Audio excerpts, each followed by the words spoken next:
एक दो मिनट में हम शुरू करते हैं। आप सेटल हो जाइए, सब लोग अपने फ़ोन्स को प्लीज़ साइलेंट कर दीजिएगा।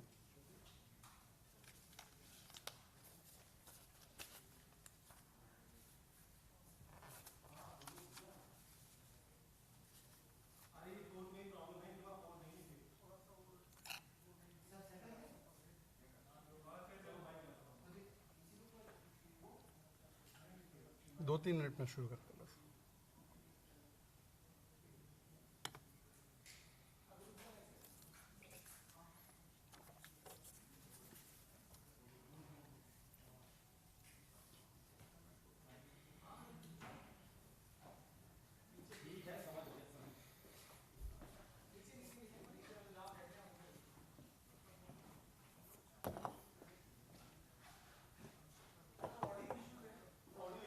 नो प्रॉब्लम, यहाँ पे ठीक है।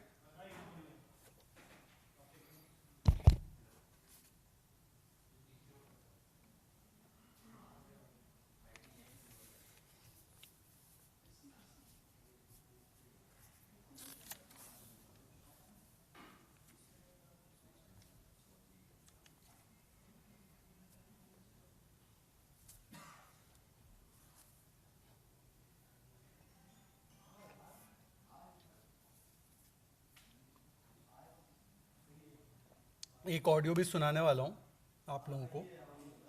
तो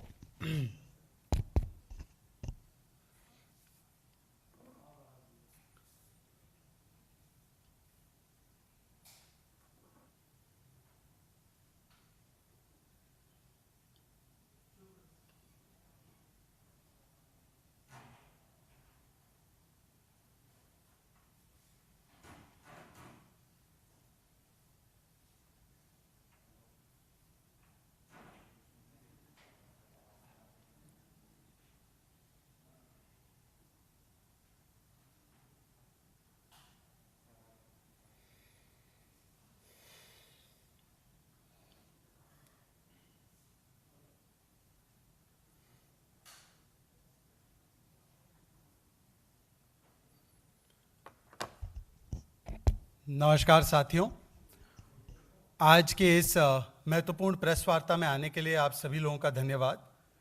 ईमानदारी की सबसे सफ़ेद कमीज पहनने का दावा करने वाले अरविंद केजरीवाल और आम आदमी पार्टी के तथाकथित ईमानदारी का एक और प्रमाण आज पूरे देश की मीडिया के सामने फिर से एक बार सामने आ चुका है। ये है वो ईमानदारी का प्रत्यक्ष प्रमाण जो अरविंद केजरीवाल दावा करते हैं अपने पार्टी की ओर से कि वो सबसे ईमानदार हैं, उनकी पार्टी सबसे ज़्यादा ईमानदार है। ये उसका प्रत्यक्ष प्रमाण आज कई सारे मीडिया चैनल्स पर भी देखने मिला और अभी अभी ईडी के ऑफिशियल हैंडल से ये सार्वजनिक भी की गई है जानकारी, जो आप लोग दिखा रहे थे कि किस प्रकार से अरविंद केजरीवाल के सबसे खास आदमी सत्येंद्र जैन उनके करीबियों से और उनसे 2 करोड़ से ज़्यादा का कैश और लगभग 2 किलो सोना, 133 गोल्ड कॉइन्स बरामद हुए हैं। ये उनकी ईमानदारी का प्रत्यक्ष प्रमाण है। वैसे तो प्रत्यक्ष को प्रमाण की आवश्यकता नहीं होती है, परंतु समझ में नहीं आता कि अरविंद केजरीवाल जी जो सबसे ज़्यादा ईमानदारी की कमीज पहनने का दावा करते हैं, उनकी क्या ऐसी मजबूरी है कि आज तक वो दिल्ली के हेल्थ मिनिस्टर से बने हवालात मिनिस्टर, उनके खास मित्र और खास व्यक्ति सत्येंद्र जैन का इस्तीफा नहीं ले पा रहे हैं। वैसे तो आम आदमी पार्टी की सरकार की उपलब्धि ये है कि पंजाब और दिल्ली दोनों ही जगह जहां पर उनकी सरकारें हैं, वहां पर उनके हेल्थ मिनिस्टर हवालात मिनिस्टर बने हैं। परंतु एक हवालात मिनिस्टर के लिए ऐसी क्या हमदर्दी है इस देश के गद्दार के लिए, और ये शब्दावली खुद अरविंद केजरीवाल ने भ्रष्टाचारियों के लिए इस्तेमाल की है, तो इस तथाकथित देश के गद्दार के लिए ऐसी क्या हमदर्दी है कि उसके इस्तीफे को लेने के बदले लगातार आम आदमी पार्टी की सरकार और आम आदमी पार्टी के लोग ABCD कर रहे हैं। ABCD का मतलब है A for advertising, B for भ्रष्टाचार, भरपूर भ्रष्टाचार, C for cover up of corruption and D for diversion, deviation and deflection. जब से यह मामला हमारे सामने आया है, और आपको याद होगा कि इसी मंच से हमारी वरिष्ठ नेता केंद्रीय मंत्री स्मृति ईरानी जी ने 10 सवाल रखे थे अरविंद केजरीवाल जी के सामने, परंतु उन 10 सवालों में से एक भी सवाल का जवाब देने में असक्षम है अरविंद केजरीवाल जी। और तब से लेकर आज तक केवल और केवल भटकाने का काम, दिशा भ्रमित करने का काम अरविंद केजरीवाल और आम आदमी पार्टी कर रही है। परंतु आज जब ये भ्रष्टाचार का प्रमाण सामने आ चुका है, तो आज अरविंद केजरीवाल जी का अभी कुछ देर पहले ट्वीट भी आया है कि झूठ पे झूठ, झूठ पे झूठ, झूठ पे झूठ, भगवान हमारे साथ है। वैसे तो यह कहा जा सकता है कि पंजाब और दिल्ली की जनता भगवान भरोसे है, परंतु जिस बात को ये झूठ बोल रहे हैं अरविंद केजरीवाल जी, जो 10 सवाल आदरणीय स्मृति ईरानी जी ने पूछे थे आपसे, उन सवालों में मैं कुछ और सवाल भी पूछना चाहता हूं, और आप बताइए कि ये सच है या ये झूठ है। क्या ये 2019 का दिल्ली हाईकोर्ट का ऑर्डर, जिसमें पैरा नंबर 30 पर सत्येंद्र जैन को इंडाइट किया गया है, दोषी पाया गया है, और मैं पढ़कर सुनाऊंगा आपको। इस ऑर्डर में लिखा गया है, फाइंडिंग है कोर्ट की, हाई कोर्ट की, The petitioners have themselves enclosed a copy of the order 24th May 2017 passed in respect of the Benami Dar, that is ADPL, which inter alia notes that the cash was routed through accommodation entries in the garb of share capital premium in fact belonged to Mr. Satyendra Kumar Jain, and it was at his direction that the entire transaction was orchestrated. मतलब कि जो principal commissioner income tax की finding थी कि ये उन दोनों व्यक्तियों के अनडिस्क्लोज इनकम नहीं थे, बल्कि ये सत्येंद्र जैन का हवाला एंट्री था, उसको उच्च न्यायालय ने, दिल्ली हाई कोर्ट ने उसको सत्यापित किया, उस पर मुहर लगाई 2019 में। क्या ये कोर्ट की फाइंडिंग झूठ है? क्या ये कोर्ट की फाइंडिंग वेंडेटा पॉलिटिक्स है? मेरा एक और सवाल जुड़ रहा है स्मृति ईरानी जी के उन 10 सवालों की सूची में, जिसका जवाब आज तक अरविंद केजरीवाल देने की हिम्मत नहीं कर पाए। मेरा सवाल नंबर 2 आज ये है, क्या ये जो रिकवरीज हुई है आपके खास आदमी के घर से, आपके खास आदमी के ठिकानों से, क्या ये रिकवरीज भी झूठ है? क्या ये रिकवरीज झूठ है? मेरा तीसरा सवाल, 10 दिन की रिमांड कोर्ट ने दी है ईडी को। यदि आप कहते हैं कि यह वेंडेटा है, यह विंडिक्टिव है, वैसे आपके पास और मेरे पास आधार कार्ड, पैन कार्ड होता है, अरविंद केजरीवाल और आम आदमी पार्टी के पास परमानेंट विक्टिमहुड कार्ड है। कभी कुछ हो जाए, एजेंसी संज्ञान ले, भ्रष्टाचारी को पकड़े, कोर्ट से आदेश आ जाए, तो तुरंत विक्टिमहुड कार्ड निकाल देते हैं। तो आज मैं पूछना चाहता हूं आदरणीय अरविंद केजरीवाल जी से कि क्या यह दिल्ली हाईकोर्ट का ऑर्डर भी वेंडेटा पॉलिटिक्स है? जो रिमांड दी गई है 10 दिन की ईडी को कोर्ट के द्वारा, क्या यह भी वेंडेटा पॉलिटिक्स है? क्या जो पिछले महीने अटैचमेंट ऑर्डर आया था सत्येंद्र जैन के एसेट्स का 4.81 करोड़ का, जो आज भी कायम है, क्या वो वेंडेटा पॉलिटिक्स है? और अगर ये सारी चीजें वेंडेटा पॉलिटिक्स है, इतना समय आपके पास था, किसी कोर्ट ऑफ लॉ ने आपको राहत दी है?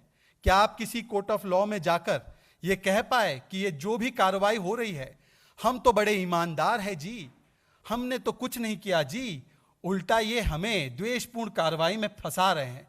क्या ऐसा एक भी आदेश राहत देने वाला आपके पास आया है, या कोर्ट भी वेंडेटा कर रहा है? मैं आपसे पूछना चाहता हूं कि क्या आपने जब क्लीन चिट दी है सत्येंद्र जैन आपके खास मंत्री को, क्या आपने 2019 का दिल्ली हाईकोर्ट का आदेश पैरा नंबर 30 पढ़ने के बाद उनको क्लीन चिट दी है, या इसे पढ़े बगैर उनको क्लीन चिट दी है? जिन डॉक्यूमेंट्स के आधार पर आप क्लीन चिट देने की बात कर रहे हैं, वैसे आपने कहा है आपने सारी फाइलें मंगवा ली, आपने सारे दस्तावेज देख लिए, एक बार आप वो दस्तावेज सार्वजनिक पटल पर रख दीजिए, पता चल जाएगा कि किन डॉक्यूमेंट्स के आधार पर यह तथाकथित क्लीन चिट देने की आपकी फैक्ट्री काम करती है। और मैं इसलिए कह रहा हूं, यह इसलिए कहना पड़ रहा है क्योंकि इससे पहले भी मित्रगण आपको याद होगा कि एक और क्लीन चिट दी गई थी। इस क्लीन चिट की फैक्ट्री से एक और क्लीन चिट दी गई थी। वो क्लीन चिट दी गई थी जितेंद्र तोमर को। और जितेंद्र तोमर ने क्या क्या कीर्तिमान स्थापित किए हैं ये पूरे देश ने देखा है। परंतु मैं आपको याद दिलाना चाहता हूं, थोड़ी याददाश्त आम आदमी पार्टी वालों की कमजोर हो ही जाती है। इतना भ्रष्टाचार किया है, इतने लोगों को बचाना है तो कमजोर हो जाती है याददाश्त। मैं उस समय का आपको वाक्य याद दिलाना चाहता हूं और दोनों ही वाक्यों में किस प्रकार से समानताएं हैं देखिएगा। ऐसा लग रहा है कि अरविंद केजरीवाल जितेंद्र तोमर के लिए नहीं, आज सत्येंद्र जैन के लिए ही बोल रहे हैं। सुनिए उनका यह पूरा वक्तव्य उस समय पर जितेंद्र तोमर के लिए क्या था, सुनिएगा जरूर। मंत्री के दफ्तर से उनकी एक्सप्लेनेशन कॉल की थी कि मैं सारे तथ्य जानना चाहता हूं, एक्सप्लेन। उनका जवाब आया वापस और हमने डिसाइड किया था कि अगर जरा सा भी कहीं कुछ गड़बड़ है तो then we will request him to step down. उनका जो जवाब है वो जवाब पढ़ने के बाद आप भी कहेंगे कि वो निर्दोष है। वो पूरा जवाब हम लोगों ने मीडिया वालों के पास भेजा, लेकिन किसी भी मीडिया ने नहीं चलाया। तो उसके खिलाफ साजिश की जा रही है। और एक छोटा सा जैसे उदाहरण देता हूं, पहले उन लोगों ने उसकी शायद उसकी 2 डिग्री है, 1 डिग्री के ऊपर क्वेश्चन। उस समय पर भी किस तरीके से अरविंद केजरीवाल जी जितेंद्र तोमर को क्लीन चिट दे रहे थे। कह रहे थे कि मैंने सारे कागज खुद मंगवा के देखे हैं और उन कागजों से प्रतीत होता है कि ये तो सबसे ईमानदार व्यक्ति है, इसको तो मीडिया और बाकी के लोग साजिशन फंसा रहे हैं और इसीलिए मैं आपसे आग्रह करता हूं कि आप डॉक्यूमेंट्स देख लीजिए, ये तो पूर्ण तरीके से ईमानदार व्यक्ति है। आज यही बात वो सत्येंद्र जैन के लिए कह रहे हैं और इसीलिए मैं पूछ रहा हूं फिर से एक बार, क्या सत्येंद्र जैन के वो कागज आपने देखे हैं? क्या उन कागजों में दिल्ली हाईकोर्ट का ऑर्डर है या नहीं है? और अगर है तो बताइए कि फिर भी आपने उनको क्लीन चिट कैसे दे दी, और अगर नहीं है तो बिना देखे आपने ये क्लीन चिट क्यों दी है? सार्वजनिक पटल पर वो सारे कागज रख दीजिए। उन्होंने कहा कि सत्येंद्र जैन इतने ईमानदार है कि उनको पद्म विभूषण मिलना चाहिए। पद्म विभूषण मिले ना मिले, पर हाँ, आम आदमी पार्टी को घोटालों में गोल्ड मेडल तो जरूर मिलेगा। गोल्ड के कॉइन्स तो है ही वैसे उनके पास, gold medal of corruption and घोटाला जरूर मिलेगा। ये आम आदमी पार्टी का मैं ट्रैक रिकॉर्ड भी लेकर आया हूं। जल बोर्ड जहां पर बड़ा भ्रष्टाचार हो रहा है, वहां पर पारदर्शिता की बातें करने वाले अरविंद केजरीवाल के लोग सीएजी को ऑडिट और अकाउंट्स नहीं देते, सीएजी को दिल्ली हाईकोर्ट जाना पड़ता है। ये छपा हुआ है। आम आदमी पार्टी के जो ईमानदार विधायक है, ईमानदारी की कमीज पहनने वाले, वो लोकायुक्ता से कहते हैं कि हम आपको एसेट्स नहीं दिखाएंगे, हम आपको एसेट्स डिक्लेयर नहीं करेंगे। उल्टा लोकायुक्त के सामने जब बहुत सारे केसेस उनके मंत्रियों के और उनके विधायकों के चल रहे थे और उनके सबसे ज्यादा केसेस 2017 में 10 वर्षों में रजिस्टर किए गए लोकायुक्त के पास, तो कई वर्षों तक, कई महीनों तक लोकायुक्त को नियुक्त ही नहीं किया गया। बस के भी प्रोक्योरमेंट में घोटाले करने का उपलब्धि आम आदमी पार्टी की सरकार को हासिल है और इसीलिए ये गोल्ड मेडल मिलेगा इनको घोटाले के लिए। आज मैं केवल फिर से एक बार बताना चाहता हूं कि जब पर्दाफाश हो चुका है आम आदमी पार्टी की सरकार की तथाकथित ईमानदारी का, क्या अरविंद केजरीवाल बताएंगे कि ऐसी क्या मजबूरी है कि वो सत्येंद्र जैन को आज भी बचाने का काम कर रहे हैं? अभी तक उन्होंने स्मृति ईरानी जी द्वारा पूछे गए 10 सटीक सवालों का जवाब नहीं दिया है। हर बात पर डाइवर्ट करते हैं। क्या 2019 का हाईकोर्ट का आदेश जो इंडाइट करता है सत्येंद्र जैन को, क्या उन्होंने वो देखा है? क्या उन्होंने इसी प्रकार से विक्टिमहुड कार्ड जितेंद्र तोमर के लिए खेला था या नहीं खेला था? और यदि उस समय खेला था तो आज जब वो इसी कार्ड को खेल रहे हैं तो किस आधार पर उनकी इस बात पर यकीन किया जाए कि उन्होंने सारे कागज देख लिए हैं और फिर जाकर वो क्लीन चिट दे रहे हैं? और आखिरी सवाल, जो वेंडेटा कहते हैं, यदि सच में वेंडेटा है तो कोर्ट से आज तक आपको कोई रिलीफ नहीं मिली, आप अभी भी कोर्ट नहीं जा रहे रिलीफ लेने के लिए, और यदि आप इतने ही पाक हैं, इतने ही सत्यवान हैं, तो सत्येंद्र जैन का इस्तीफा लेकर उन्हें वापस भी लाया जा सकता है अगर उनको कोर्ट से क्लीन चिट मिल जाती है, परंतु ये नहीं किया जा रहा है क्योंकि कहीं ना कहीं ये भ्रष्टाचार की जो आंच है वो सत्येंद्र जैन पर नहीं रुकती है। हमें सबको पता है कि इस पैसों से, इन शेल कंपनियों से 200 बीघा जमीन खरीदी गई थी और हो सकता है कि इस पूरे भ्रष्टाचार में बहुत सारे स्टेक होल्डर्स हैं और उन स्टेक होल्डर्स के पास ये एजेंसियां पहुंच जाएगी, इसका डर सता रहा है और इसीलिए हो सकता है अरविंद केजरीवाल आज तक इस्तीफा लेने में नाकाम है, असक्षम है और लगातार भ्रष्टाचारियों का बचाव कर रहे हैं। बहुत बहुत धन्यवाद, शुक्रिया आपका।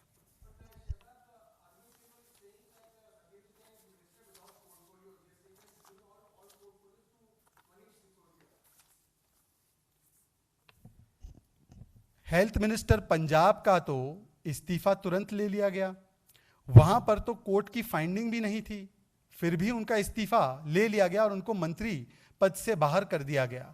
ऐसी क्या मजबूरी है कि वो आज भी सत्येंद्र जैन को मंत्री बनाए रखना चाहते हैं? क्या अगर वो मंत्री होंगे तो जो जांच होनी चाहिए पूर्ण तरीके से, जो फ्री एंड फेयर प्रोब होना चाहिए, क्या वो फ्री एंड फेयर प्रोब की जा सकती है?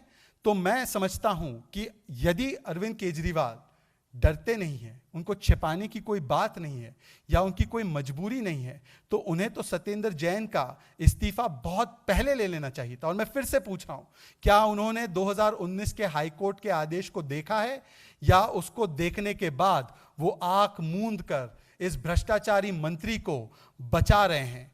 ये हेल्थ मिनिस्टर टू हवालात मिनिस्टर को क्यों बचा रहे हैं अरविंद केजरीवाल, इसका जवाब उनको देना चाहिए, बिना डिफ्लेक्ट किए, बिना डिविएट किए।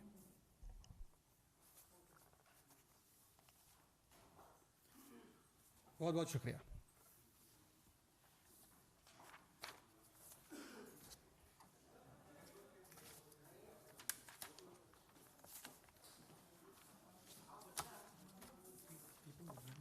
हाँ, अभी भेज दो।